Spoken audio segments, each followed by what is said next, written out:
그럼 오늘 어떤 일이 있는가 한번 찾아보겠습니다. 오늘 이제 뉴스가 하나 나왔는데요. 저는 뭐 오늘 뉴스보다도 며칠 전부터 이거를 한번 해봐야겠다는 생각이 있었어요. 계속해서 뉴스가 끊이지 않고 있었죠.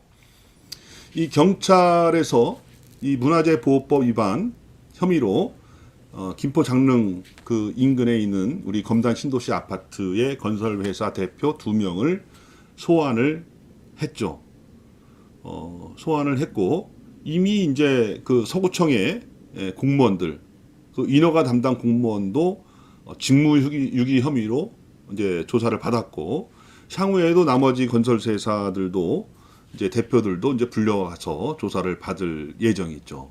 문화재청장도 전현직 문화재청장도 이쪽에 입주자 대표들이 직무유기 혐의로 고발을 해서 거기는 이제 조사를 받았는지 어떤지 전혀 알 수 없습니다만 일단 고발이 된 상태고요. 과연 이 경찰에서 조사를 받는 것들 이런 것들이 입주 예정자들에게 어떠한 영향이 있겠는가? 진짜 쫓겨나야 되는 것인가? 그것에 영향을 미칠 것인가? 그 아파트를 잘라내는 것에 영향을 미칠 것인가? 이제 저는 그것이 없다고 이제 판단이 되는 것이죠. 왜 그러냐면 이것은 이제 지금 일단은 일은 벌어졌고 문화재청은 이제 그거를 잘라내라고 하는 것이고 건설회사들은 못하겠다고 하는 것이고 이런 상황에서 지금 경찰의 조사는 잘잘못을 가리는 조사다. 누가 잘못했느냐? 다 잘못했어요. 누가 잘한 사람은 없습니다. 오로지 거기서 자유로운 사람은 입주 예정자 그 사람들밖에 없어요. 다 잘못했어요. 지금 보면은 뭐 변명은 하겠죠. 하지만 결과는 나타난 것이고, 그래서 누가 잘못했는지를 조사하는 과정에 있다. 그것은 향후에 이 건물을 자르냐, 아니면 그대로 존치해서 그냥 가느냐, 아파트를 그것과는 관련이 없는 것이다. 이렇게 말씀을 드립니다. 조선일보에서는 그냥 뭐 건설사 임용, 대표 임용, 소환 조사를 했다. 이렇게 이제 드라이하게 있는 사실을 썼는데, 이 또 다른 언론에서는 말이죠. 이렇게 또 쓰고 있어요. 무허가 왕릉 아파트 대표를 경찰 조사를 했다. 무허가라는 말을 쓰고 있는 것이죠. 무허가. 상당히 이거는 좀 제가 볼 때는 가치 중립적인 것은 아니죠. 문화재청에서는 무허가라고 하고 있는 것이고 서구청에서는 무허가가 아니고 정식으로 허가를 내줬다 하는 것이고 건설회사들도 정확하게 허가 안 났고 이거를 건설 그 아파트를 짓겠어요.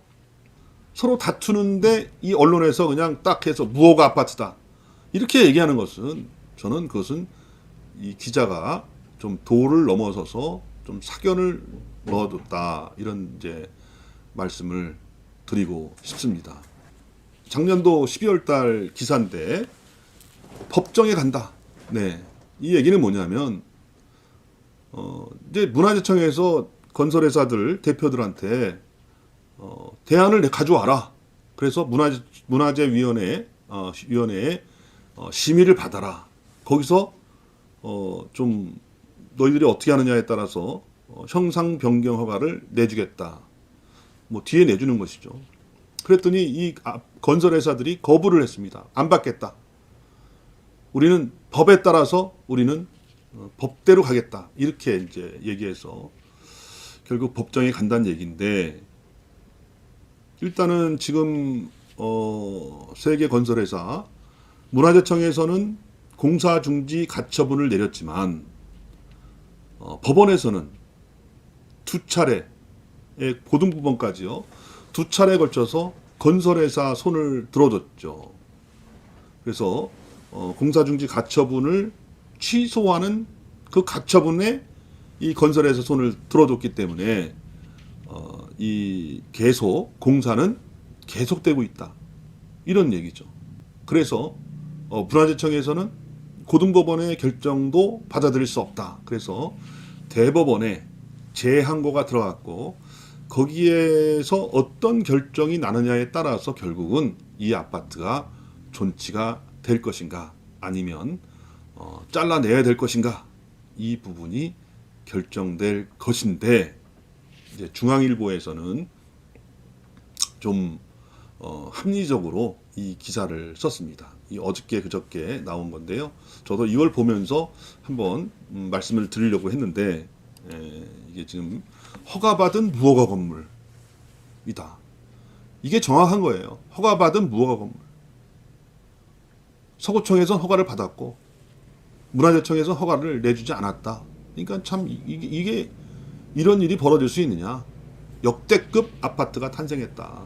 이 문제를 2월 5일 날 다룬 것이죠. 근데 이 내용에 제가 이 기사가 이 중앙일보 기사가 합리적이라는 얘기는 뭐냐면 저 밑을 보면요. 뭐 그동안에 있었던 일, 뭐 왜 이런 일이 벌어졌고 왜 서로 간에 소통을 안 했고 뭐 변경된 변경된 법 이것들을 왜 송부를 안 했고 뭐 이런 얘기 뭐 그런 건데 여기가 제가 이제 이거죠. 결과적으로 여기 나오죠. 경관은 이미 훼손됐다는 겁니다. 어쨌든 간에 경관은 훼손됐다. 지금 서로 너 때문에 이랬다, 나 때문에 이랬다, 서로 간에 너 때문에 이랬다 이렇게 하는데 뭐 그거를 이제 경찰에 다투는 것이고 일단은 어쨌든 15층, 25층인가요? 25층 올라가서 아파트가 올라가기 때문에 이미 경관은 훼손됐다. 근데 그 중에서도 말이죠. 문화재청에서 시뮬레이션을 한 거죠. 어느 정도 자르면 이게 되느냐. 209가구를 철거를 해야 되는데 높이를 기준으로 삼성 쉐르빌 아파트가 있어요.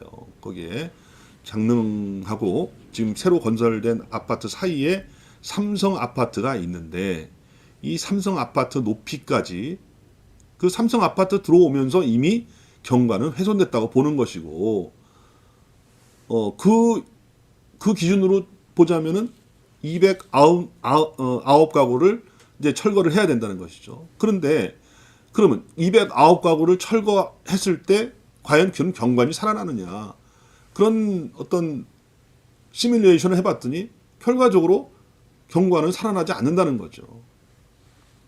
여기 이제 혼유석에서 계양산, 그 계양산이 조산이래요, 조산. 그래서 여기가 이제 인조의 아버지, 장릉이 이제 인조의 아버지 어머니가 모신 건데 왕으로 모신 게 아니라 이제 추존왕이죠. 그리고 저기 고향에 서울릉인가요? 서울릉에 이제 그 인조의 묘가 있는데 거기하고 일직선으로 쭉 이 장릉으로 해서 계양산까지 딱 돼 있다는 거예요. 일직선으로 돼 있다는데 그게 맞는지 모르겠어요. 어쨌든 그렇게 얘기하더라고요.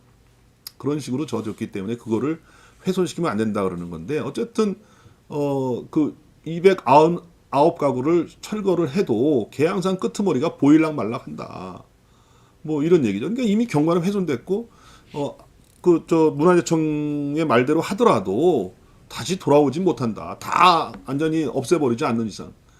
그 아파트만 없애버리는 게 아니라 검단 신도시의 그 뒤에 있는 아파트를 다 없애버려야만 된다는 건데 문화재청에서 얘기하는 건 500m 안의 것만 얘기하기 때문에 그렇다면 진짜 문화재청의 일반적인 사람의 주장은 그런 거죠. 그렇게 문화재를 아끼고 사랑하는 마음, 유네스코에 등재되어 있는 이 왕릉을 잘 보존하려는 마음이 있었으면 검단 신도시 개발 계획이 나왔을 때 관심을 갖고 해야 되는 것이 아니냐 이런 얘기를 하는 것이죠. 이것도요. 그 문화재청에서 오락가락하는 게 처음에는 어떻게 거기에 일이 있어 왔다가 보다가 그게 발견했다는 거예요. 25층 아파트도 올라갈 때까지 몰랐다는 거지. 근데 최근에 기사 난 걸 보니까 그런 얘기예요. 김포에서도 장릉 주변에 아파트를 짓겠다고 업자들이 허가를 냈는데 이 김포에서 이 장릉 때문에 허가를 안 해주고 반려하니까 그 사람들이 저기 검단 신도시를 봐라. 거기에 이렇게 25층의 아파트가 올라갔는데 왜 나는 안 해주냐. 그렇게 항의를 해서 그때서야 알아서 갔다는 거예요. 그러니까 문화재청도 이렇게 설득력 있게 대답을 못한 겁니다. 그동안에. 직무유기를 한 거죠. 어쨌든 일은 벌어졌고 중요한 건 그 다음에 나와 있는데요. 그러니까 이제 좀 문화재청의 공사중지 명령을 무력화시킨 법원도 경과는 이미 훼손됐다고 판단했다. 판결문에 따르면 2002년 건축된 아파트 삼성 쉐르빌 등으로 인해 일부 경관이 손상된 상태였던 데다가 이 사건 처분 대상 건물 뒤편으로도 이미 준공되었거나 공사 중인 고층 아파트들이 존재해서 설령 이 사건 처분 대상 건축물이 원상 회복 조치 등에 따라 철거되더라도 조망은 일정 부분 훼손될 수밖에 없을 것으로 보인다. 이게 이제 법원의 판단이에요. 이 고등법원의 판단이겠죠. 그래서 문화재청의 그 공사중지 가처분 신청 이것들이 받아들여지지 않은 거예요. 이게 이제 좀 그래서 제가 좀 요 중앙일보가 그래도 좀 합리적으로 썼다. 그러면 대법원에서 어떻게 될 것이냐? 대법원도 역시 마찬가지 결과가 나올 가능성이 많죠.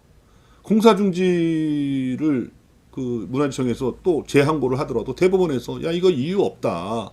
원상복귀가 안 된다. 이거를 니네들이 잘라낸 대로 잘라내도 이거는 회복될 수가 없는 그런 상황이다. 그럼 왜 철거를 하느냐? 그 공사중지를 받아들이지 않으면 공사는 계속될 거 아니에요. 공사를 계속하면 계속할수록 내장 공사 다 하고 다 했는데 그걸 무슨 수로 잘라내겠습니까? 그러니까 지금 이 상황을 보면 말이죠. 이 아파트를 잘라낼 가능성은 거의 없어 보인다. 이 사회적 비용이라는 게 있어요. 사회적 비용. 전에는 어디 뭐 무허가 건물 이런 거 있으면 막 와서 철거했습니다. 막 철거했어요. 지금은 안 하잖아요. 왜? 그것도 하나의 사회적 비용이기 때문에.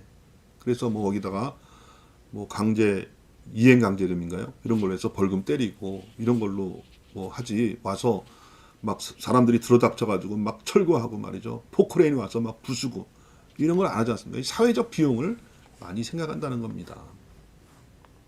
어쨌든 문화재청과 이 서구청의 입장은 이제 사용 승인 요청이 들어오게 되면 사용 승인을 내주겠다 이런 입장인 것으로 돼 있고요. 또 뭐 인천 도시공사에서도 땅을 판 도시공사에서도 크게 문제 없는 것으로 이제 알고 있다. 변호사 자문 받아보니까 문제가 없는 것으로 이게 뭐 이렇게 이야기를 하고 있고, 제가 볼 때는 문화재청이 크게 이제 좀 문제가 되지 않을까 이런 생각이 드는 것이죠. 결과적으로 문화재청이 우왕좌왕한 겁니다. 김포시청하고요. 이제 김포시에서 사실 그 장릉이 위치해 있기 때문에 거기서 관리하는 거 아니겠습니까? 근데 그거에 대한 어떤 변경된 강화된 이런 그 문화재보호법의 강화된 사항을 그 실제적으로 영향을 미치는 인천시나 서구청에다가 그런 공문을 보내지 않았다는 거, 관보에 올리고 그냥 뭐 알아서 봐라 뭐 이런 거니까 처분은 받을 수 있죠. 왜냐하면 우리가 법을 몰라도 내가 법이 개정된지 모르고 해도 예를 들어서 그 법을 위반했으면 처벌은 받겠죠, 그 담당자가. 하지만 그것이 이 아파트의 운명을 좌지우지하거나 이런 상황은 아닐 가능성이 많다. 하지만 오늘 제가 방송의 제목을 계속되는 갈등 이걸로 잡았기 때문에 어쨌든 서구청과 문화재청, 서구청과 건설사와 문화재청, 문화재청과 인천시 도시공사 간의 공방은 계속 되고 있다. 이런 말씀을 여러분께 드립니다.